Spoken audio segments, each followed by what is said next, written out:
of those things, it requires contemplation. It just can't be done from the hip, even though I do, that's how a lot of us operate in many ways, because small businesses move fast.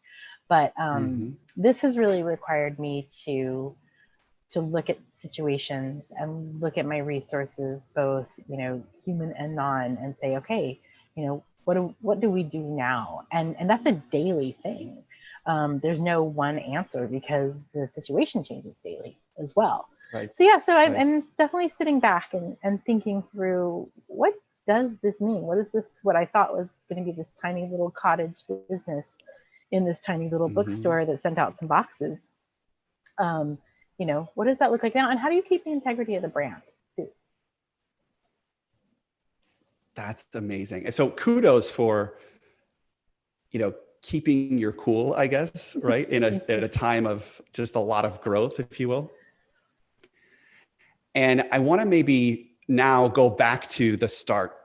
So tell us a little bit about you, Brandy. Tell us a little bit about kind of your journey to really taking your side hustle to livelihood. Sure. I've always been a reader. When I do love this story, kind of our origin story, or the origin of our name. When I was little, I grew up in South Texas. And I always, I think a lot of readers feel like outsiders a little bit.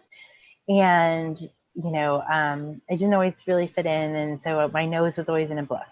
And that was the world. And I think when you also kind of grow up where there's certain expectations of how to be a girl in the South.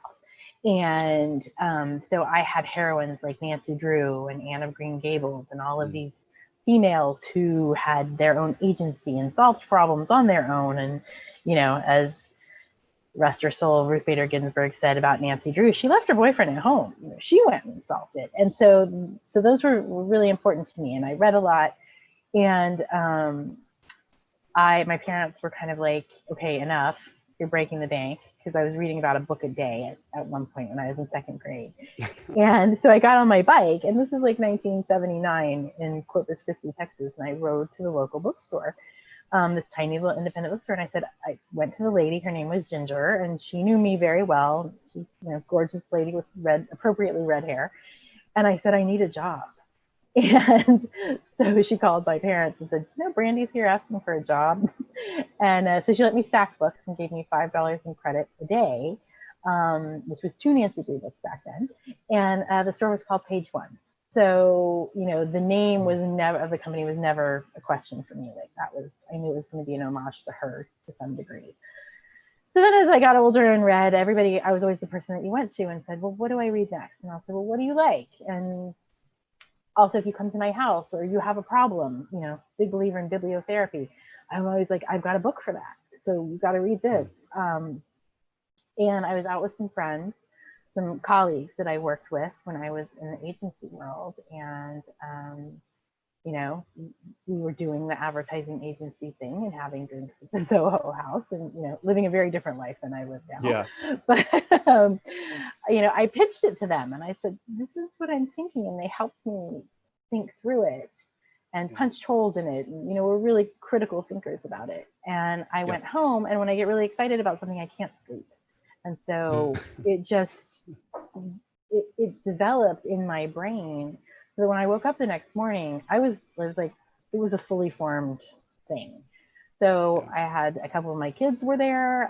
One of my daughters was in art school at the School of the Art Institute, and we built the website in a weekend.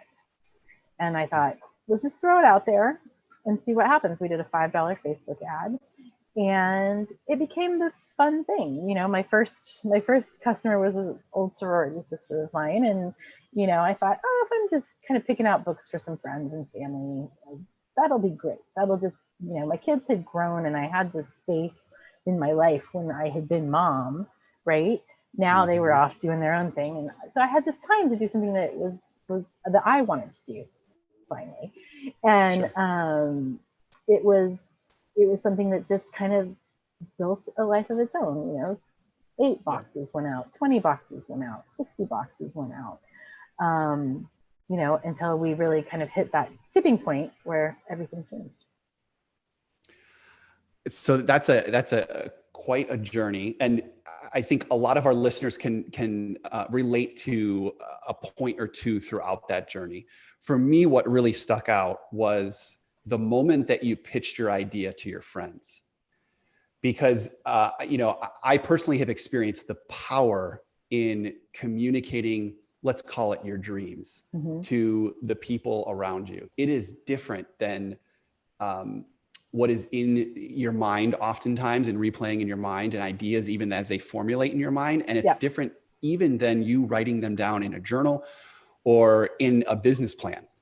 So I want to talk a little bit about, outside of that conversation that you had with your friends, which I know can be extremely formative. Thoughtium itself as an organization was an idea that was put in front of 4 of my really good friends. We rented a room out here in Fulton Market, a conference room in Fulton Market. And our sole objective was to come to this environment for about 3 hours and sell to each other as almost services. So if I had to sell myself as a service, what's the work that I love to do, the work that I'm great at, and what need in the marketplace does that meet? And that conversation turned into what is now a living, breathing, and growing company. So tell us a little bit about, this idea that you had and some of the early socializing that you did, and maybe some of the early feedback that you get. Before that, though, I also want to make sure to those folks who are joining on LinkedIn, Facebook, YouTube, those platforms, welcome. We've got our incredible guest today, Brandy O'Brien. She's the founder of Page One Books here in Chicago. If you are joining via LinkedIn and Facebook particularly, drop a hello in the comments or even a question. We'll be screening those throughout. Before you answer that question, Brandy, and I know I'm asking you to go back, tell us again, for those folks who are just joining, tell us, what is Page One Books and what do you do? Sure. Page One Books is a book subscription business. So I kind of think of it as a mashup between Book of the Month Club and Stitch Fix. So it's completely personalized. You sign up for 3, 6, or 12 months, and you tell us what you like, what you don't like. If you have a Goodreads link, we reference that. Your Instagram page where you talk about, or Bookstagram where you talk about books. So every month we reference that and we choose a book for you and wrap it and send it. And it usually comes with some little literary treats and notes from us. And, it's a wonderful, fun, bookish experience to open every month.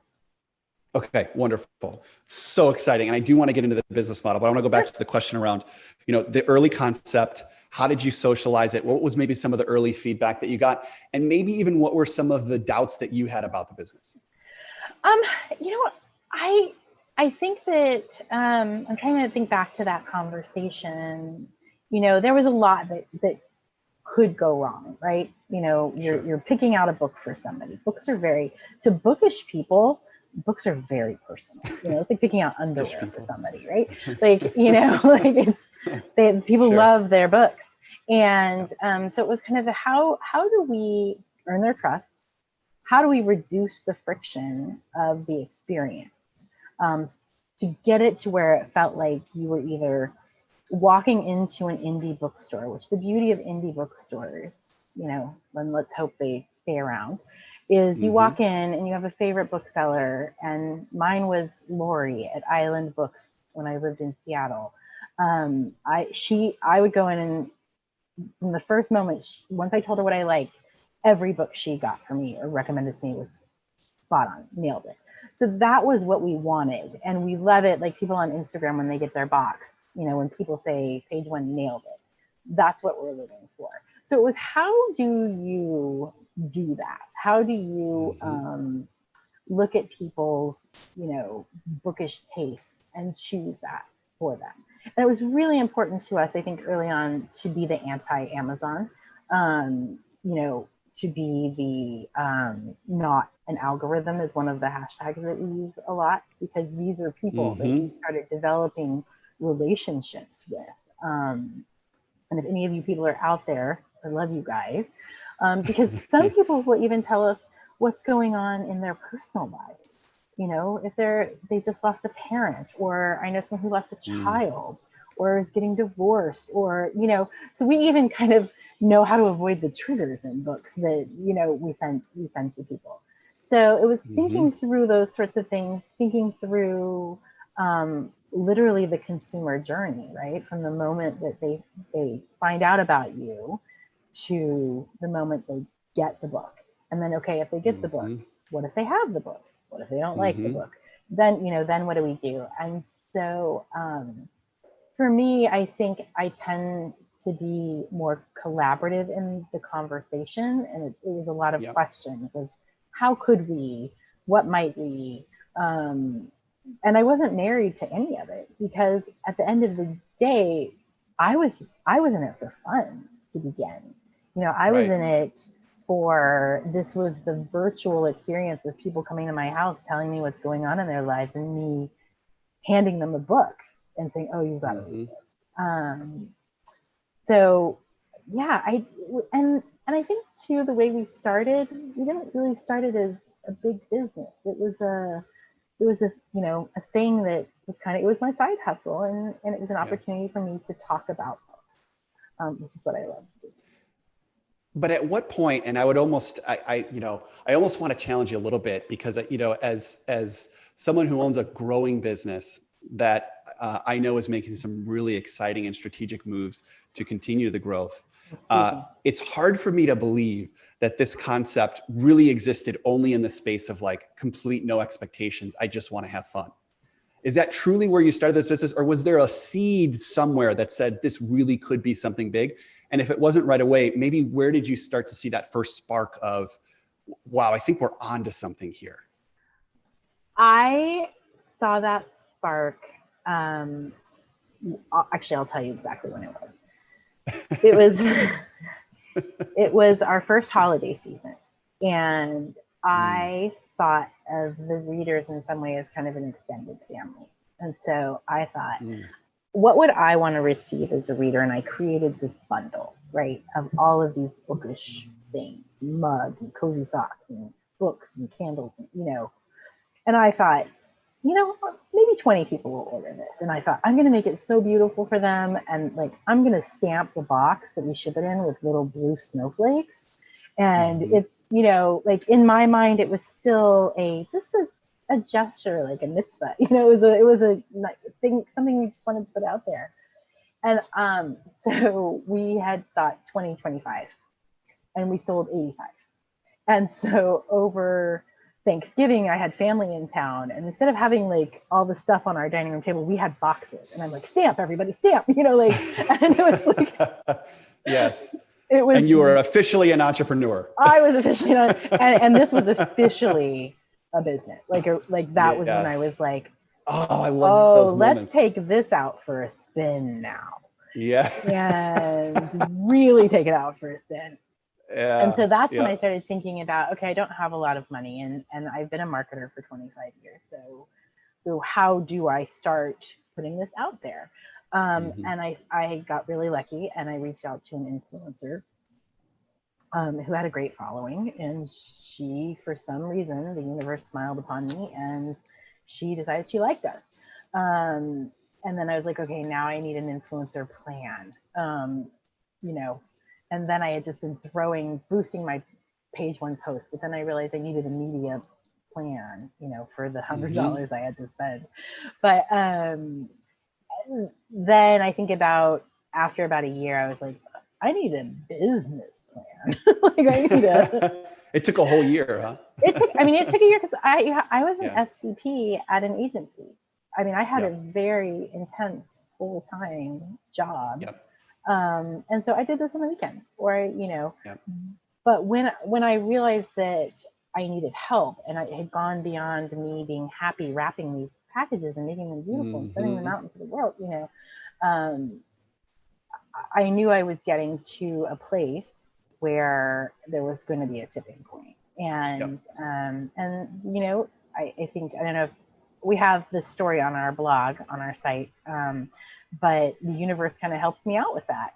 And I got laid off from my big corporate job, which I did not see coming. And getting laid off is a fact of grown-up life in the corporate world, but it had never happened to me. And wow, it threw me for a loop. But, that was that moment of, do I want to give this a spin? Do I want to, Yeah. do I have all of the signs pointed towards yes. I, had money to do it. I suddenly found a place to do it. Yeah. We rented our first space, and I'm a little bit more about don't regret things. And I don't want to have any what ifs later, because if it failed, it failed, and if it didn't, it didn't. And let's see.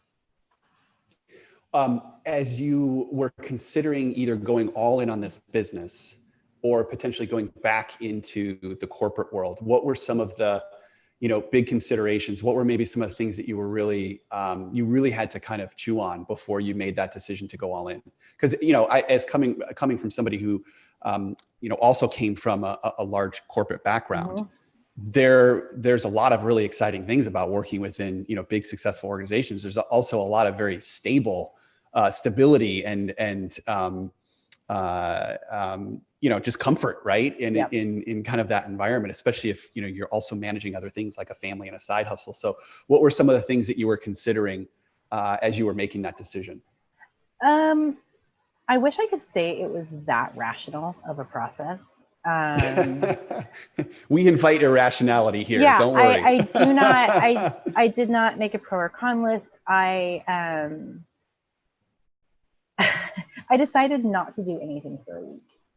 I decided not to think about it. I decided not to make any decisions. I decided to just sit and, sit in the grief, sit in the fear, sit in the possibilities, sit in just my broken ego, my bruised ego. I think the thing that was really what it kind of comes down to was my ego.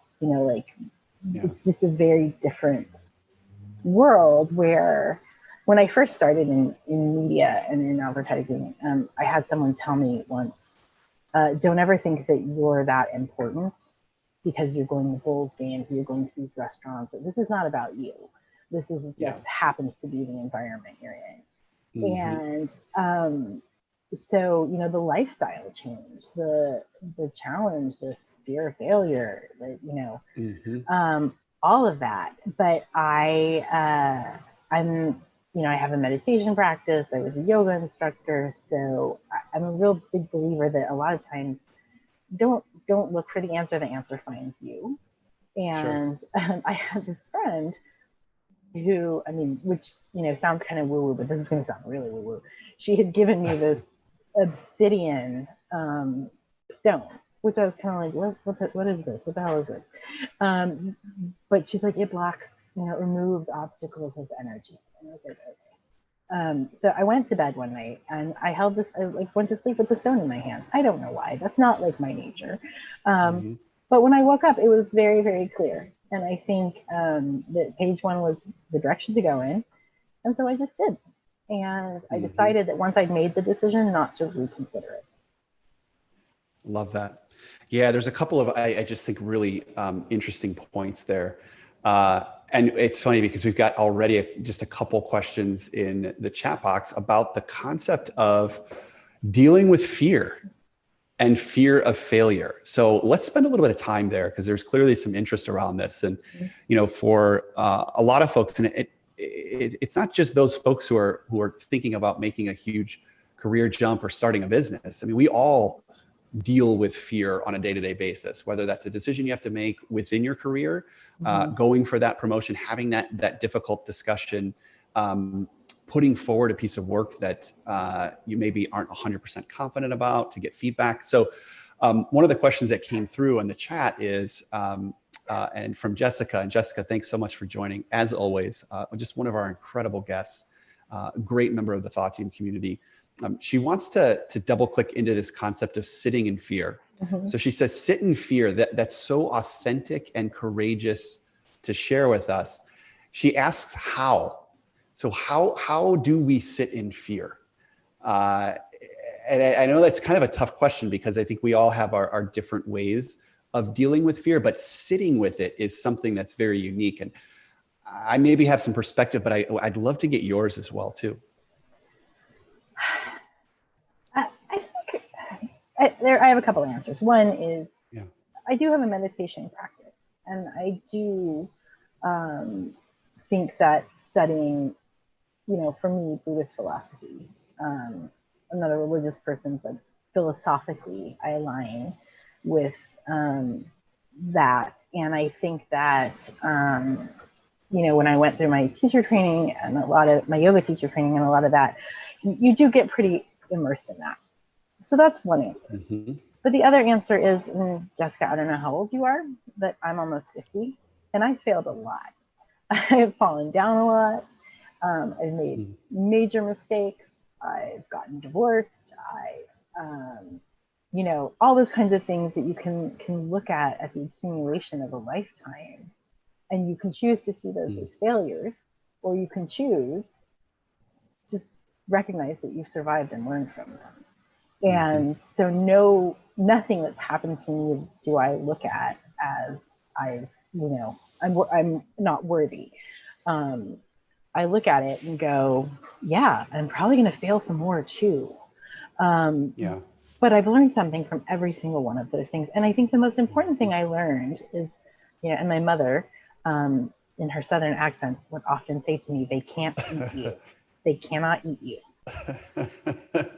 She would just be like, what's the worst that's going to happen? It's not like anybody's going to eat you up and chew you out. So what have you got to lose? I mean, the grand scheme of this, and I think especially in a situation where, this is called navigating now, right? Like now is a very tenuous place. And I think if anything should bring close to everybody's heart, how precious the life we're living is and how short it can be and how fragile.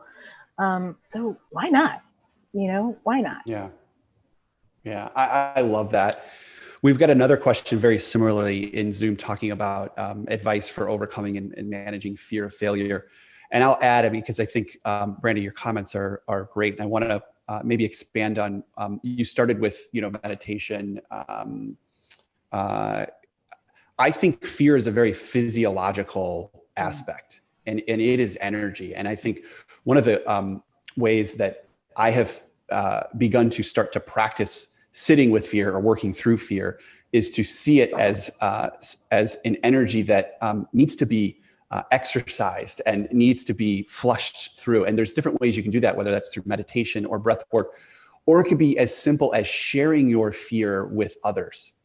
So, we talk about sitting with fear, but at some point, you can work through it as well too. And you can do things to redirect that energy. I'm reminded of Tony Robbins and a lot of his seminars. I'm not a big Tony Robbins guy, but one of the things that just fascinates me about, right? I'm not. He's got a lot of books, but I'm not a big Tony Robbins guy. Yeah. However, I watched the documentary on Netflix, and one of the things that just really fascinated with me was the way that he would work with his participants to redirect fear of failure. And he would physically almost get right up in their face. And I know this is fairly controversial to some people who just, maybe don't appreciate that such a direct nature. But he would get really close to these folks who were expressing their fear. And he would do it in a way that almost shocked them or jolted them. And the energy just shifted. The energy just changed.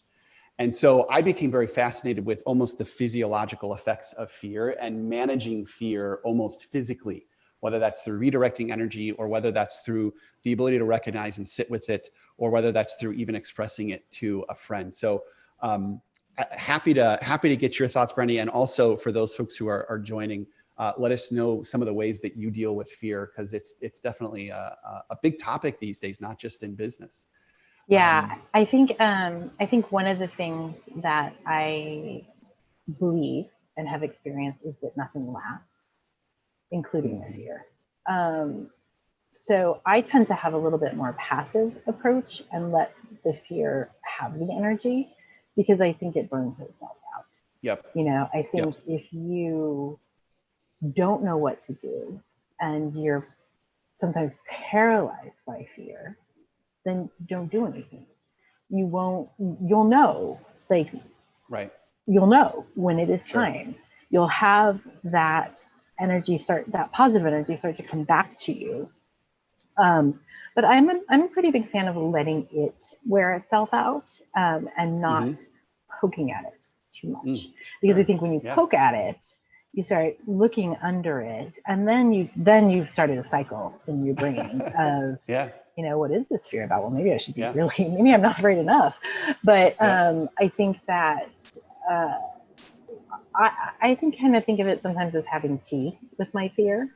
We're just going to sit here and have tea, and you can sit there and I'm going to sit here and you do your thing. You can do that with a lot of different emotions too, right? You can have tea with a lot of different emotions.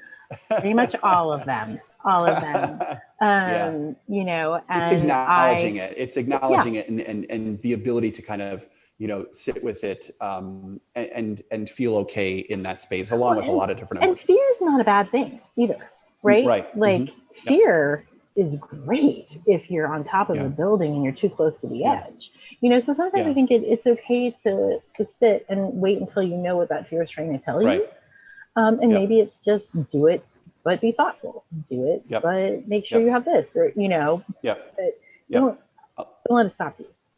Yeah, I love that. Thank you so much, and thanks for the questions. I want to go back to page 1 because I'm so interested in your business and your business model. So we talked a little bit about the origin story. We talked about you making the transition from really a big business career to really following your passion and starting page 1. We talked about that, and it'll always stick with me, that the moment that you knew that this was real, when you had your family standing around the Thanksgiving Day table, and you're like just enlisting people, right? And you kind of had that moment. And as entrepreneurs, we all have that moment, and hopefully, we all have several of those moments. I love the first one though, because it hits different. Let's talk about page 1. Where are you at right now with your business? When someone like myself who, and it's funny, you've used the term bookish a lot. I'm not real bookish. I love that term. You should coin that, put it on a t-shirt or something, because there's a lot of things that are bookish. I'm not super bookish. So for me, when I think bookshop, I think, I'm not naive enough to think like old world, like mom and pop bookshops. Like I know, we have Amazon, we have everything online. We have different types of distribution when it comes to writing and publishing books. The model has changed.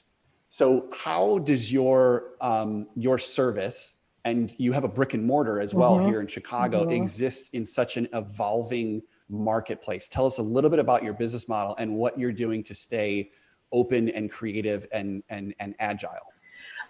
We did not intend to open a shop, which is another one of those things where I think sometimes you're on the river of wherever you're going to, and you can't paddle anymore. You just kind of go where it takes you. When after I had gotten laid off and I decided to go all in on page 1, page 1, I had done it from my home. It had taken over our guest room, it had taken over our dining room, it started to take over our living room. And my husband at the time was like, okay, this is, a lot.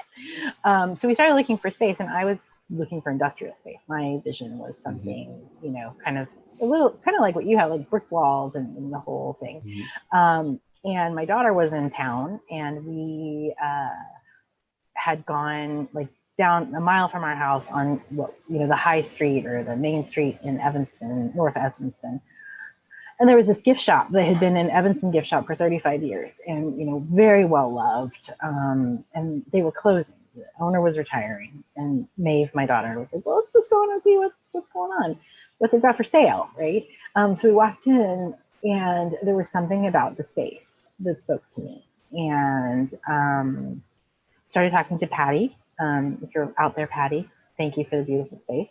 And, learned that there was a basement, did some more investigating, and the price was right. And I thought, well, I don't really want to be in the retail business, but we have these books and we need a space to do the work. Let's put the books on shelves. And if people want to buy those books, great.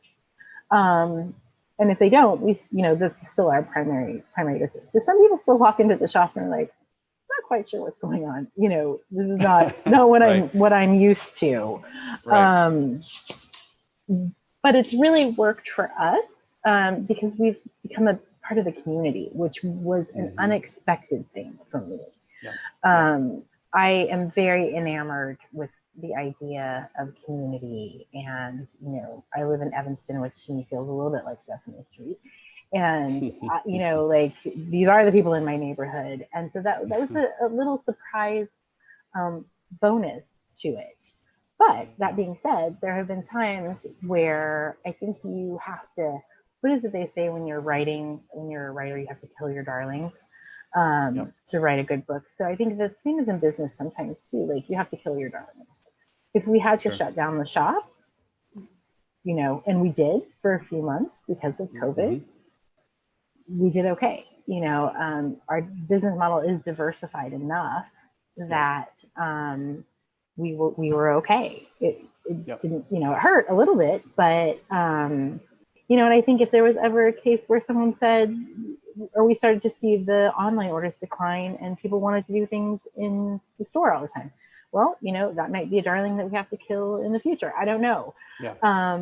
But not being too married to one idea, that you stop allowing, you know, the possibilities of things or what needs to happen. Go ahead. Well, and I want to talk about maybe the other side of your business model, which is the subscription service. So tell us a little bit more maybe about how that works. And I mean, we all know that like there's 1,000,001 subscription services out there, which gives us so much variety and choice. But as somebody in the game, I can imagine it really challenges you to differentiate. So how are you differentiating yourself in the marketplace? And tell us a little bit about the online side of the shop. So one of the things I think that has been, that no one else does that we do is it really is hand chosen and personalized. So you have a lot of subscriptions out there where it's semi-customized. I mean, I have a subscription. There's a box that I love called Fit Fab Fun. And every month or every quarter, you can go in and like kind of semi-customize it for yourself. Right. But I know that they've gone in and they've bought bulk of certain things and they're controlling the level of customization that that they're doing for their customers. Yep.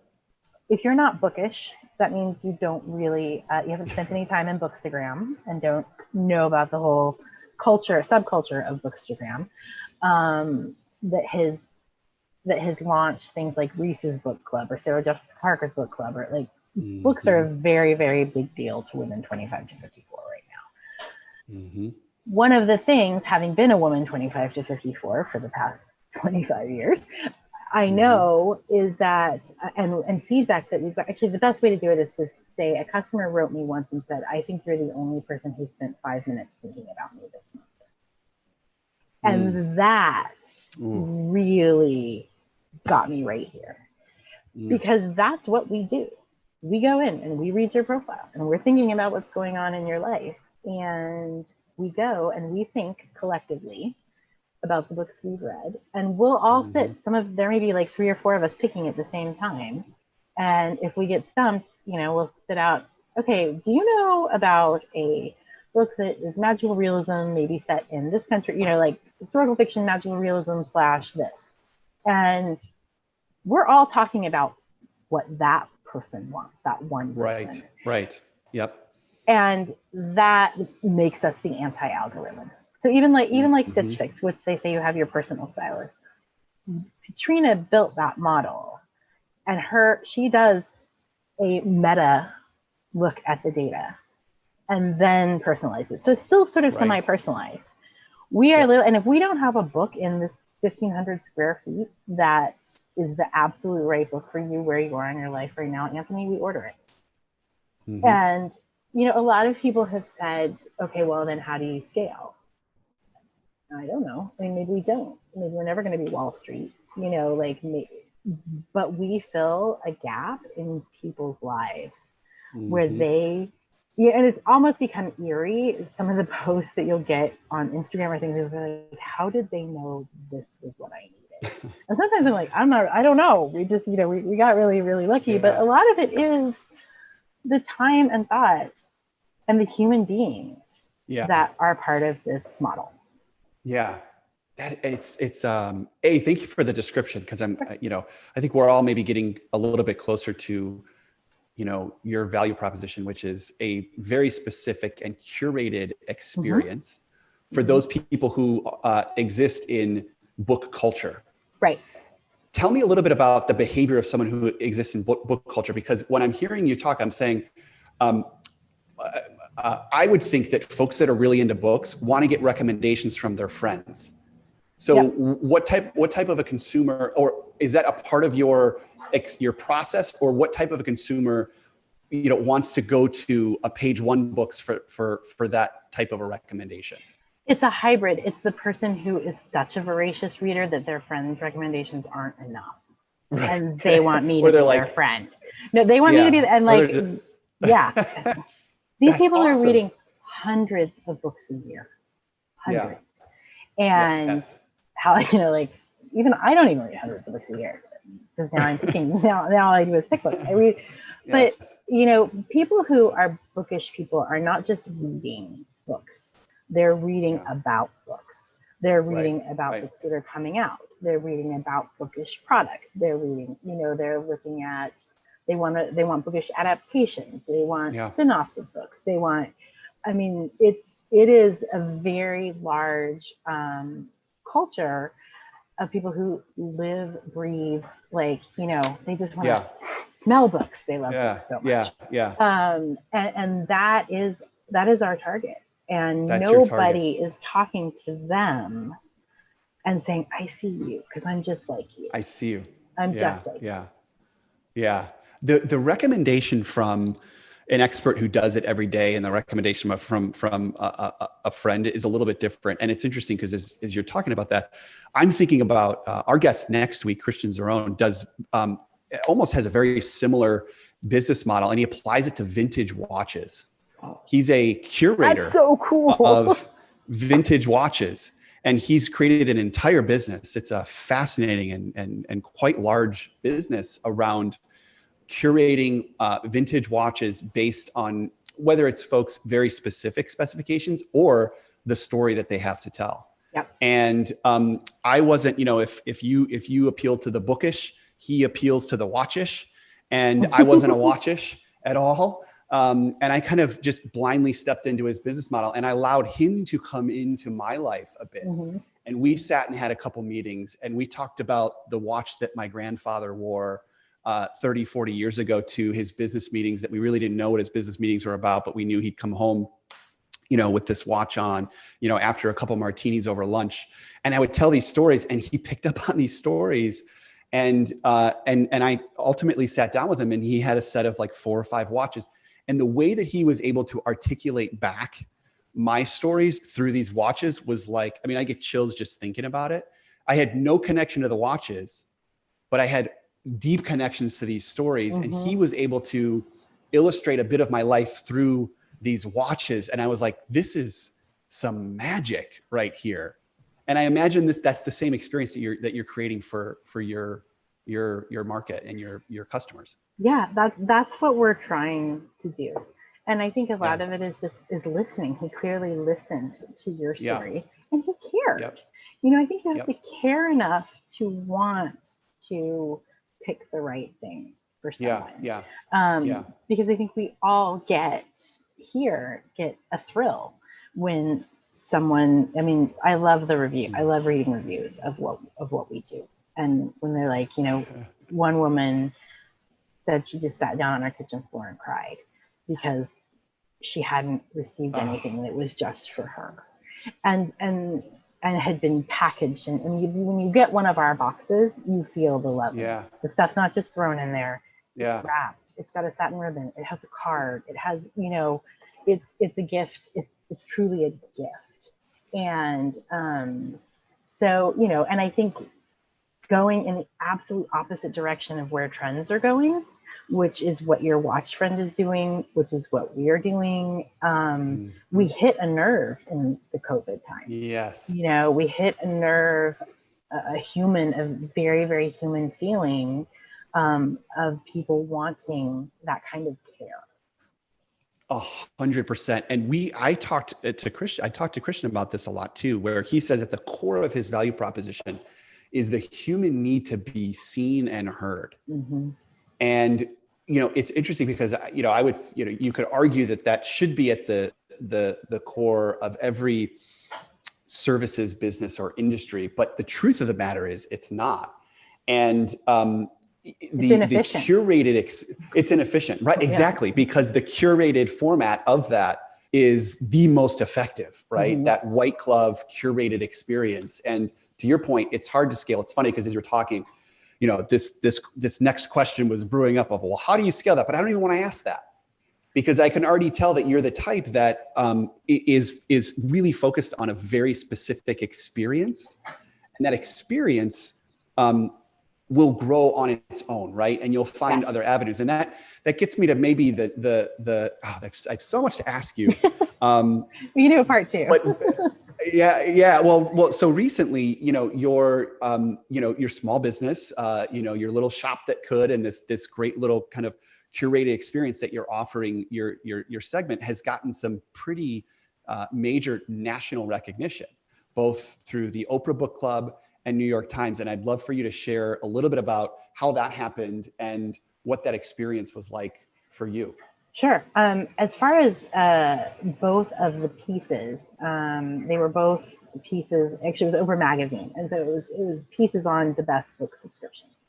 And we had done no outreach. So these were manifested by somebody who knew something about our subscription and told somebody else. Which I think is the best way. We haven't sent out, I don't have a PR firm. I haven't sent out a press release. I don't have a PR person. I don't know how these things happened. And it made its way to Oprah. Mm-hmm. And the thing about Oprah is they don't tell you it's coming. They don't even tell you when it's printed or published. So it was COVID, mid-COVID, I was working from home. The shop hadn't reopened. I was not having a good day. As many entrepreneurs have faced, right? You're just like, oh man, this is really tough. But I was, I picked a project for myself for that day, and my project was SEO. And I said, okay, I was talking to someone else that I work with on the phone. I was like, let's Google book subscriptions and see what comes up. And it came up, Oprah's best book subscriptions. And I was like, God. That's something I should read. That's something I was like, that's something I should have known about. I should have been in front of. I should have talked to them. I should have sent them something. Right. I was like, okay, well, let's just see who's on it and let's plan for next year. And and we were number 3. And it was like my brain. It was like a drug hit. I mean, it was just. Did you immediately look to see if maybe you Googled the wrong thing or if it was some sort of fake ad that knew your company? Yes. I actually went to Oprah's website and then found the article through there because I just wanted to find it at its source. And it was like, wow. I mean, wow. And I knew the day or two before that business had been really good. I was kind of like, yay me. But then I found out why. So that did a lot for us. Then Book of the Month Club, which is our biggest competitor, they had an opportunity.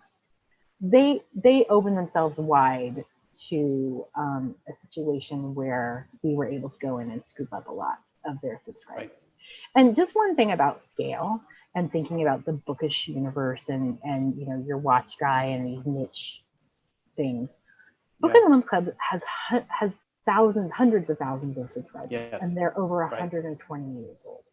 And so for me, and their business model is they offer you 5 books and you can pick which one you want. And so what had happened is on Instagram, a BIPOC influencer had asked them what's the percentage of diverse authors that you use and what will you commit to? And having worked in corporate America, you know how this goes. I guarantee you there was a social intern for the summer who read that and was like, I don't think I want to answer that. And they deleted her comment. Yeah. Mm-hmm. And she's a smart cookie because she had screenshots of both. And she recommended us And, we had picked up some from the recommendations, but then I thought, okay, this is that case where your value system comes into play, right? Like, do we believe in diversity? And we always have.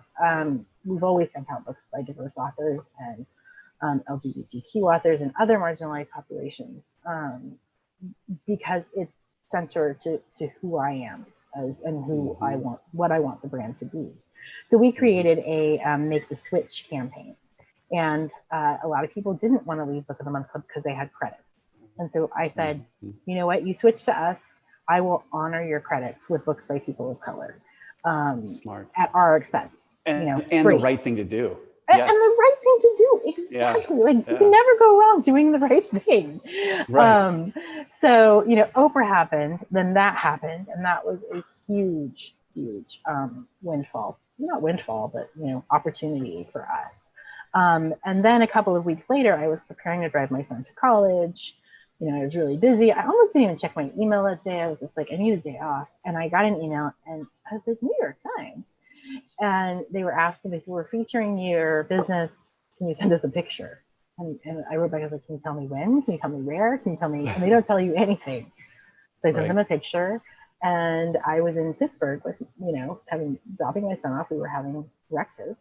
And I get a text, congrats on the New York Times article. And I was like, where is it? What happened? And so, I think we've been a combination of very, very lucky, but also shrewd sounds a little bit too Machiavellian, but we've done the work that we needed to do with the opportunities we were given.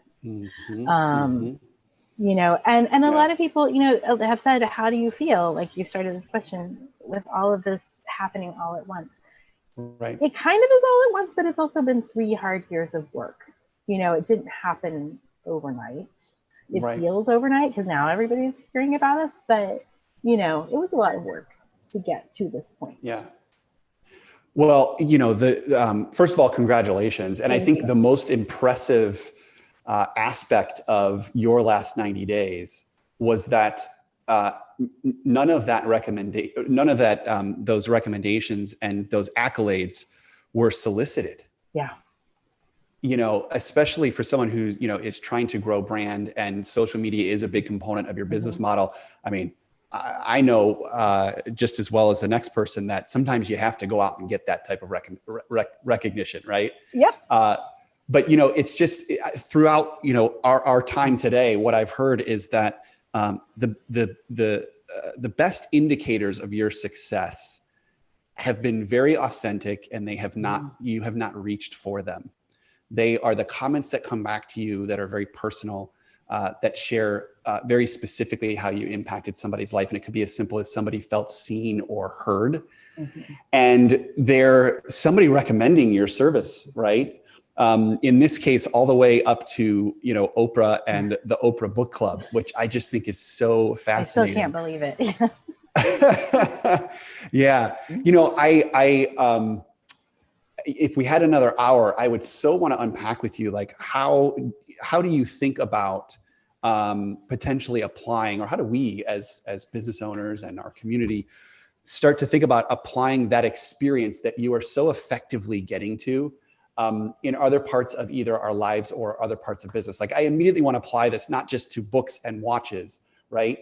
But to other areas. And there's a large part of even client services and consulting work, the relationships that we have with our clients, the coaching relationships that we have with our clients, that is in a matter of fact, very curated, and it's very white glove, and it's very personal. And it's all about us creating space and a platform for people to share, and for people to, for people's interests and passions to be recognized. And I think that's just an innate human behavior that you've been able to tap into. So have you thought about where this may go, whether it's in kind of the bookish culture or outside of the bookish culture? What's the next step for Page One, and maybe what's down the road for Brandy? That is part of the contemplative state that I'm in. You're like, I'm contemplating. I am contemplating because I always, I always said I don't respect the wealth that Jeff Bezos has. I don't respect the business that has, and the way it has been built. You ever heard that phrase, behind every great fortune is a great crime? So I want to be really sure, and just kind of harking back to what you had just said about how we built this like this. I got really clear on what my personal values were about 10 years ago. And I don't think, it was an act of, work that I did. It was like, what really matters to me? And once you have that really clear, you don't have to make decisions anymore. The decisions you make are you just look at the criteria of your life and your value system and you go, well, obviously that's the answer. So I think that I never wanted it to be something, I wasn't striving for the money or the recognition or growth or anything. I want to do a good job at what I do. And at the end of the day, that's the core of it all. I want to do a good job at what I do. I want my company to have a good reputation and be good at what it does. And I want it to bring some kind of joy to people's life in a way that's fair. I'm not anti-capitalist, I want to make money for what I do, but I don't know that I need to do it beyond that. I think a lot of my contemplation also, to be perfectly honest, and I've avoided being political, but depends on November. What happens? What does our world look like after November? And how does that dovetail with my value system? And and what do we do? I don't know. Well, I will tell you, in these times, I think we all have defaulted to or rerouted ourselves to what matters most. And I know for me, that's taking solace in the things that I really love, and the people that I really love, and kind of lowering the worry scale on everything else. And I know for a lot of the folks that you serve, what they love to do is books, and giving folks an extremely unique experience around what they love to do, I think today is more valuable than it was 8 or 10 months ago. So, first and foremost, I want to thank you for, what you're doing to reach people, and how you're doing it. Because even just in the last 2 days and getting to know you, I've learned so much about the focus that you have on a very particular experience that gets at the heart of human connection. And it sounds like that's what you and Page One are all about. And I want to thank you for stepping in and sharing that with our community. You are something else. And I'm so looking forward to staying connected to you.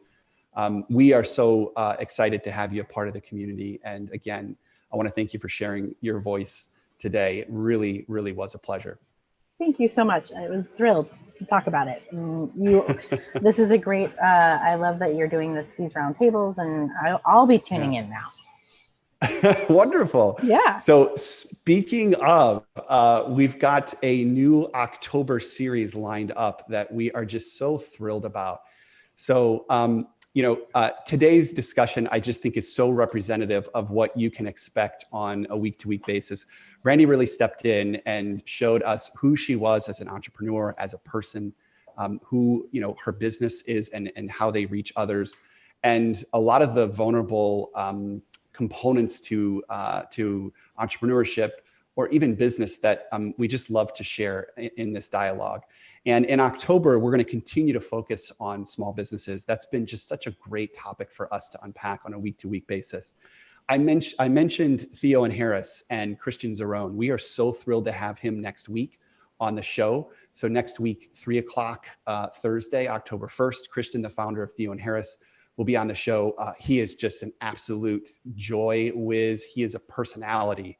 And he has built an incredible brand and experience in Theo and Harris. And Brandy, you got to check out that website, because I feel like you two need to have a cocktail at some point. Awesome. The following week, we've got Tim Jones. He's a regular here. He's a speaker and author, and he's an organizer of people. He's a big voice here in Chicago. And he's just incredible with his nuggets on leadership and how to advance your people. And lastly, it's October 15th, not September 15th, we've got Chris Oltmans. He'll be stepping in talking about the new service-driven sales model, particularly in a COVID-19 world. So incredible leaders. All you've got to know is that we are here every Thursday at 3 o'clock, broadcasting live. You can register to attend live. I want to thank everybody for joining us in Zoom, and those folks who have joined us on LinkedIn and YouTube. Thank you so much for your time. Wendy, thank you so much for Brandy. Sorry, thank you so much for stepping into the discussion. And we will see everybody back here at 3 o'clock next Thursday. Have a good day, everybody.